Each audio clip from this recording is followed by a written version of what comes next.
هكذا احتفلت نبيلة عبيد بعيد ميلادها. احتفلت الفنانة نبيلة عبيد بعيد ميلادها عبر السوشيال ميديا من خلال نشرها تورتة عيد ميلادها عبر حسابها الشخصي على.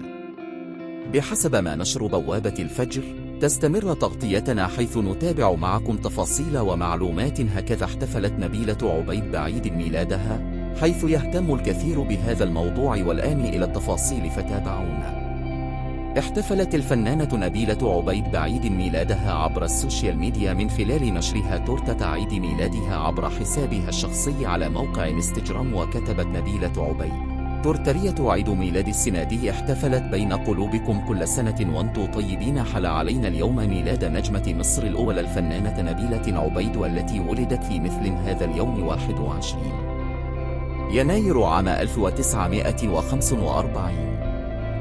نبذة عن نبيلة عبيد. نبيلة محمد أحمد عبيد هي فنانة مصرية قامت بتقديم عددا كبير من الأعمال في السينما المصرية، وحققت أفلامها إيرادات كبيرة في ثمانينيات وتسعينيات القرن الماضي.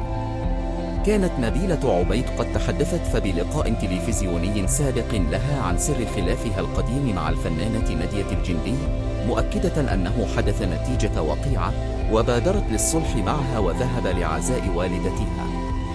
وقالت نبيلة عبيد: في ذلك الوقت كانت نادية الجندي عندها فيلم نازل معرفش حصل فيه إيه، وأنا سمعت لأول مرة عن الخلاف من صحفية أثناء عملها موضوع عني لمجلة المصور، وتلك كانت أول مرة أسمع منها عن خلاف مع نادية الجندي بسبب فيلم، وفضلت أبحث لحد ما عرفت أن فيه وقيعة وناس بتقول لها حاجات عني.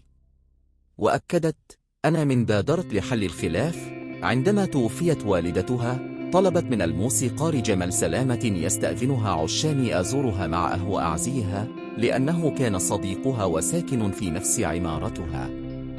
نبيلة عبيد. بدأت نبيلة عبيد مسيرتها الفنية في عام 1961 بفيلم ما فيش تفاهم، ثم بعد ذلك تلاها مشاركتها في أعمال أخرى مثل رابعة العدوية وزوجة من باريس وخطيب ماما والمماليك وغيرهم من الأعمال.